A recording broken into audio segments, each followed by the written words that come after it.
بلوچستان کے شہر گوادر سے گدروشیا پوائنٹ کے نمائندہ عبید اللہ بلوچ کی رپورٹ کے مطابق boys model high school Gwadar کے زیر اہتمام آج پہلا آل گوادر مرحوم ماسٹر مراد بخش ناک آؤٹ سٹی فٹ بال ٹورنامنٹ 2024 گوادر کا افتتاحی شاندار تقریب منعقد ہوئی، جس کے مہمان خاص میونسپل کمیٹی گوادر کے وائس چیئرمین ماجد جوہر تھے، جنہوں نے فیتا کاٹ کر تقریب اور بال کو کک لگا کر میچز کا افتتاح کر دیا۔ ان کے ساتھ کاؤنسلر اکرام، فدا حسین، حاجی جاوید اور صبا بلوچ تھے۔ معزز مہمانوں میں سابق چیئرمین میونسپل کمیٹی گوادر عابد رحیم صحرابی، ایجوکیشن آفیسر واجہ محمد حسن، واجہ نادل، واجہ دل مراد صابر، استاد عبدالقادر اور دیگر اساتذہ موجود تھے۔ ماڈل ہائی اسکول کے وائس پرنسپل استاد شفیع، مولانا ریاض، عبداللہ، انور قاسم، اصغر بابو، محمد امین اور عرفان بلوچ اور دیگر مختلف تعلیمی اداروں کے سربراہان اسٹوڈنٹس نے بڑی تعداد میں شرکت کی۔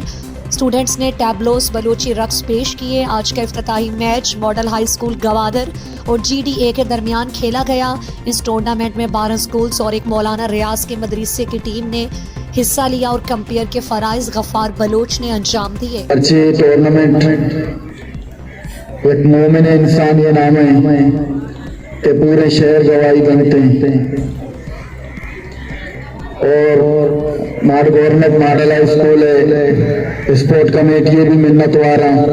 کہ مرچی ایک بہترین پروگرام یہ اوپننگ سیرمنی یہ میں نے موقع دا، چارگے موقع دا، دعوت دا، یہ منت وارا چنایا موت بھی government model high school sport committee member بھی تھا، ادب کمیٹی اگونی تھا اور اسپورٹ آگونی واسطہ ایک گہرے تعلقی بھی تھا۔ گورنمنٹ ماڈل ہائی اسکول موت کرکٹ ٹیم کپتان بھی تھا اور مدام ماسٹر اصغر بابو صاحب ہوگا یہ اسکول تو کا مختلف سرگرمیاں انعقاد کو تھا اور مرچی منی پروگرام تو کا شرکت قوان یاد ہم تازہ بھی اور یہ خوشی بھی منی بعض قابل احترام استاد کہ ماں شاگرد بھی تو ہمیں اسکول بنتا اور عام دستا اور اکرم نے پتا گورنمنٹ کمیٹی دل جوڑا کی بھی منت وارا کیا قوان یاد ہم نے تازہ بتا اور ایک بہترین سرگرمی ہے تو کا منا اس تذیر کا موقع دا۔